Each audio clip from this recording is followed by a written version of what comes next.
Hi hello students, कैसे हैं आप लोग। उम्मीद करता हूँ अच्छे होंगे। तो आज हम लोग ट्रिग्नोमेट्री फंक्शन के से कुछ सवाल को देखेंगे, उसका मॉडुलस किस तरह से निकालते हैं और आर्गूमेंट। तो पहला सवाल मैंने लिया है। तो पहला सवाल निकाले तो उसके लिए मैंने बताया कि आर्गूमेंट जो होता है उसको एंगल को बोलते हैं और ये वाला मॉडुलस होता है जिसे कॉम्प्लेक्स नंबर में है तो इसलिए जेड का मोड लगा दिए हैं हमने, जो आर की वैल्यू होती है। आर इसलिए लिखे हैं क्योंकि ये इस फॉर्म में पोलर फॉर्म में जो बनेगा क्वेश्चन रहेगा तो यहाँ पे जो आर है ये मॉडुलस है और जो थीटा है वो आर्गूमेंट है। बाकी मैंने यहाँ से साइन थीटा और कोस थीटा करके लगाया है, तो ये वाला पार्ट तो वाई हुआ, ये वाला एक्स हो गया। तो यहाँ से साइन थीटा और कोस थीटा मैंने निकाला है। तो आगे देखिए प्रॉब्लम, जब हम पोलर फॉर्म में आएंगे तो इसको और अच्छा से ये वाला को डिटेल करेंगे। तो अभी हमें सिर्फ यहाँ पे मॉडुलस निकालना है, आर्गूमेंट निकालना है, यानी एंगल के बारे में बात करना है और आर के बारे में बात करना है। तो पहला क्वेश्चन मैंने लिया है यहाँ पे और इसको जब सोल्व किया तो मैंने साइन 30 का मान रख दिया यहाँ पे और कोस 30 है। ठीक है, देखिए फॉर्म हमारा क्या होना चाहिए, पहले कोस थीटा होना चाहिए, है ना, प्लस आई साइन थीटा होना चाहिए। तो पहले कोस तो है हमारा यहाँ पे, तो इसको हम जो वैल्यू हमें मालूम है उस फॉर्म में कर लिया। तो ये कौन सा क्वाड्रेंट में, फोर्थ क्वाड्रेंट में हो जाएगा ये। तो फोर्थ क्वाड्रेंट में कोस होता है इसलिए इसका साइन वगैरह चेंज नहीं करेंगे। तो कोस 60 का मान ये हो जाएगा। अब यहाँ पे देखिए, यहाँ से हमें एक एंगल का फॉर्म में लाना है क्योंकि दोनों एंगल के फॉर्म में नहीं है। यहाँ पे कोई वैल्यू है, यहाँ पे अलग वैल्यू है। तो हम क्या करते हैं, यहाँ पे x की वैल्यू देखिए 1/2 है और y की वैल्यू देखिए 1/2 है। तो अगर इसका हम x ये निकालें, z का ये निकालते हैं तो ये क्या होता है, x² + y² होता है। ठीक है, तो यहाँ पे क्या हो जाएगा 1/4 + 1/4 हो जाएगा और तो ये फाइनली क्या आएगा 2/4 आ जाएगा। यानी इसको काटने के बाद ये 1/√2 आ जाएगा। तो देखिए 1/√2 आ रहा है, हमको इसको जब हम प्रॉब्लम को बनाएंगे तो हमको √2 नीचे करना होगा। तो √2 से हम मल्टीप्लाई और डिवाइड दोनों कर देते हैं। तो मेरा क्या है 5/2 है पहले से, इसमें हमने मल्टीप्लाई √2 से कर दिया और √2 से मल्टीप्लाई और डिवाइड दोनों कर दिया। ठीक है, नीचे हमारा √2 आना चाहिए। तो नीचे √2 तो पहले से तो 2 है, तो इसको अगर √2 करते हैं तो ऊपर ऊपर वाला कट जाएगा। तो हम नीचे में क्या किया, 2 भी बाहर कर लिया और √2 से मल्टीप्लाई √2 से डिवाइड कर दिया। ये इस तरह से 1/2 भी बाहर हमने ले लिया। ठीक है, तो अब इस बात को समझिएगा अच्छा से। यहाँ पे क्या है 5/4 हो गया और ये √2 हो गया। तो हम इसको लिख सकते हैं कोस 45 डिग्री रेडियन में प्लस आईओटा कोस साइन 45 डिग्री यहाँ भी हो जाएगा, साइन 45 डिग्री यहाँ भी हो गया, 45 सॉरी डिग्री नहीं, हाँ। तो ये बात हो गई। अब यहाँ पे आंसर क्या लिखिएगा, तो आर की वैल्यू देखिए यहाँ पे क्या है 5√2/4 है, ये आंसर हो गया। लेकिन आंसर अगर ये नहीं मैच करता है तो आप √2 से ऊपर नीचे दोनों तरफ आप मल्टीप्लाई कर दीजिए तो आपका आंसर मैच कर जाएगा। 5 × 2 हो जाएगा और नीचे में 4 × √2 हो जाएगा। क्या हो रहा है भाई, 4 × √2 हो जाएगा। ठीक है, तो ये 2 बार में ख़त्म, यानी 5/2√2 आपका ये आ गया नीचे का, 5/2√2 आपको मिल गया। ये जब कहाँ से क्वेश्चन हमने लिया था ये पता भी नहीं चलता है कहाँ से लिया था, खैर जो भी हो। तो 5/2√2 आपका आ गया और थीटा का वैल्यू क्या हो जाएगा, तो थीटा की वैल्यू π/4 हो जाएगा। ठीक है, अब देखिए नेक्स्ट क्वेश्चन यहाँ पे है 70 है और ये 20 डिग्री है। तो हम 70 को बनाने के लिए 90 में से 70 माइनस कर दिए तो अभी भी तो फर्स्ट ही क्वाड्रेंट में रहेगा, लेकिन 90 पर क्या हो जाएगा, ये साइन हो जाएगा। तो हमने यहाँ पे कर दिया, यहाँ पर कुछ नहीं है तो 1 है, तो ये तो आपको दिख रहा है मोड 1 1 ही होगा। ठीक है, और अब यहाँ पे हमको थीटा लिखना है स्टूडेंट्स। तो देखो हम यहाँ पे 70 को हम कैसे लिखेंगे, क्योंकि 70 है तो π/180 कर देंगे हम, 0 से 0 ख़त्म, कितना आ गया 7π/18 डिग्री। अब आप सोचते हो कि क्या ये सही है, तो देखो किस क्वाड्रेंट में है, पहले सबसे पहले देख लो एक्स और वाई, इसका दोनों पॉजिटिव है, तो ये उस हिसाब से ये सही है। एक्स माइनस माइनस पाई और पाई के बीच में ही है, ज़्यादा दूर नहीं है। ठीक है, चलिए अब कुछ अलग ढंग का क्वेश्चन देखते हैं हम लोग इसमें। हाँ, तो एक क्वेश्चन दिखा है हमें, ये कौन सा है, ये अच्छा ये वाला होगा। तो एक क्वेश्चन और देखा है, जो हम क्वेश्चन एक ले लेते हैं स्टूडेंट्स। इसको भी क्या करना है, इसका कंजुगेट निकालना है, कंजुगेट और आर्गूमेंट निकालना है। तो आर्गूमेंट, अब कंजुगेट क्या है, खाली एक बार का खेला है यहाँ पे। तो जेड बराबर हमने एक वैल्यू लिया आपको 2 plus iota upon 4 iota plus 1 plus iota, ठीक है जी, और इसका स्क्वायर है।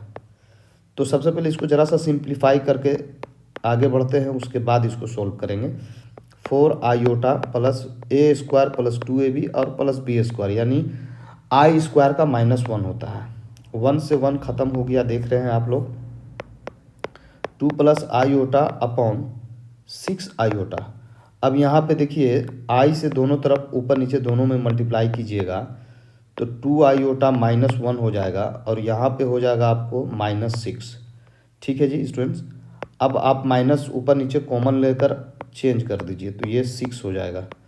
तो 1/6 आ गया, -1/3 आईओटा आ गया। लग रहा है यही वाला यहाँ पे लिखे हुए हैं। ठीक है, तो देखिए दोनों को अलग अलग कर लिया।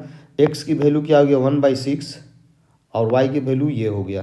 तो यहाँ पे टेन थीटा या आर्गूमेंट निकालना है, तो वैल्यू मैंने रख दिया।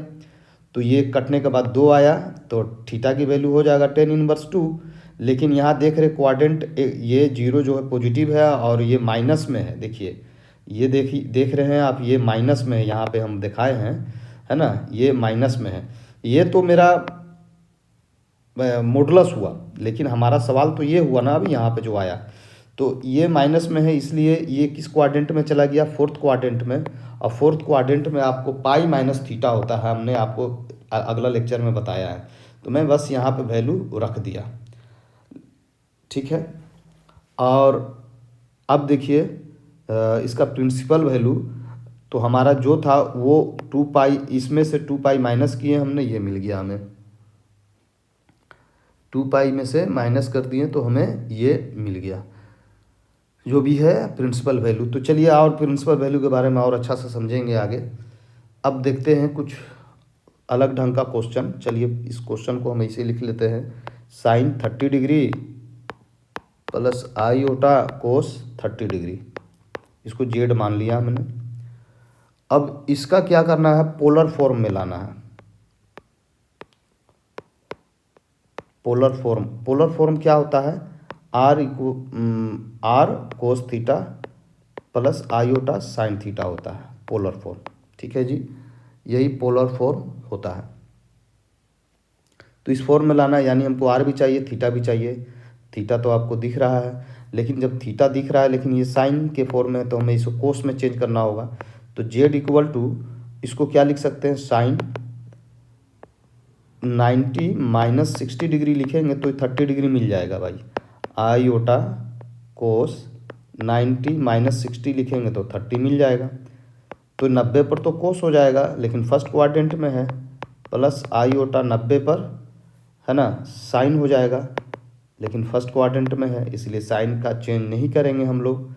अब यहाँ कुछ नहीं है तो 1 है, कुछ नहीं है तो 1 है, तो आर की वैल्यू तो 1 दिख गई।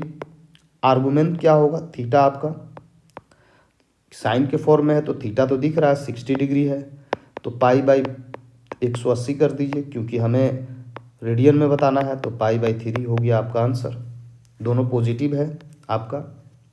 ठीक है जी, अब आगे बढ़ते हैं हम लोग। तो पोलर फॉर्म लिख देते हैं, फॉर्म क्या है इसका, पोलर फॉर्म तो R cos theta plus i sine theta, value रखते हैं। 1, ये 1 है, कोस π/3 प्लस आई साइन π/3, ये हो गया आंसर आपका।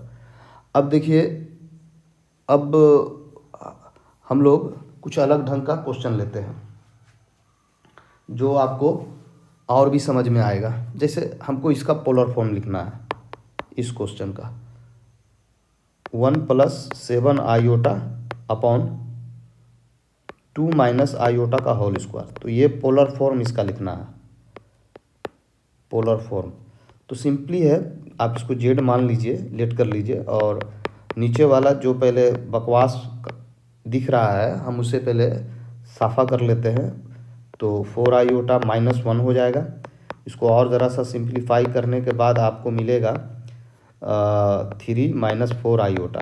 ठीक है, अब इसको रेशनलाइज कर दीजिए, क्योंकि आयोटा जब तक है नीचे में उसको हटाना ज़रूरी है, नहीं तो फिर आपको बनाने में दिक्कत होगा।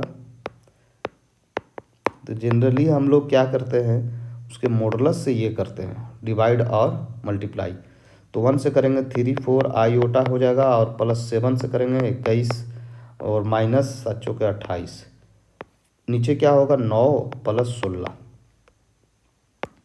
यहाँ से क्या हो जाएगा, -25 और +25 आयोटा, और नीचे भी आ गया 25। अब 25 सबको अलग अलग डिवाइड करेंगे तो यहाँ -1 प्लस यहाँ आयोटा आएगा। ये आपका बच के आएगा। अच्छा, बच के जब आएगा तो आर की वैल्यू तो हम लोग जेड मॉडुलस में बताते हैं, तो इसका तो होता है x² + y²। तो देखिए यहाँ पे x की वैल्यू क्या है, -1 का होल स्क्वायर, और 1 की वैल्यू 1 का स्क्वायर। ठीक है, तो ये 2 हो जाएगा, फाइनली मेरा √2 आ गया। अब थीटा की वैल्यू क्या लिखिएगा, क्योंकि फॉर्म हमारा ये होता है r cos theta plus i sin theta होता है। तो हम लोग ये देखेंगे कि x की वैल्यू हमारा क्या है, x की वैल्यू -1 है और y की वैल्यू 1 है। तो कौन सा क्वाड्रेंट में होगा, ये पहले x है तो ये तो सेकंड क्वाड्रेंट में होगा, और सेकंड क्वाड्रेंट में जब होगा, सेकंड क्वाड्रेंट में होगा तो हमने रूल बताया था, सेकंड क्वाड्रेंट में π - थीटा होता है, इसमें थीटा होता है, π + थीटा होता है, इसमें 2π - थीटा होता है। ठीक है, तो इस हिसाब से हमारा थीटा की जो वैल्यू होगी क्या हो जाएगी, π - थीटा, क्योंकि सेकंड क्वाड्रेंट में है तो π - थीटा। तो थीटा का वैल्यू कितना यहाँ पे है, अच्छा थीटा की वैल्यू हम लोग नहीं निकाले हैं, तो चलिए थीटा की वैल्यू हम लोग निकाल लेते हैं। तो थीटा की वैल्यू निकालने के लिए देखिए tan थीटा यहाँ लगा देते हैं, इसको ज़रा सा मिटा लेते हैं स्टूडेंट्स, क्योंकि यहाँ पे आ गया है, तो ये वाला पार्ट को मिटा लेते हैं। देखिए tan थीटा लगाते हैं, tan मेरा क्या हो जाएगा, मोड में y/x, तो 1 आ जाएगा, यानी थीटा की वैल्यू 45 डिग्री आ गया। ठीक है, 45 डिग्री आ गया। अब ये किस क्वाड्रेंट में है, तो सेकंड क्वाड्रेंट में है, तो हम लोग लिखेंगे दिस इज इन सेकंड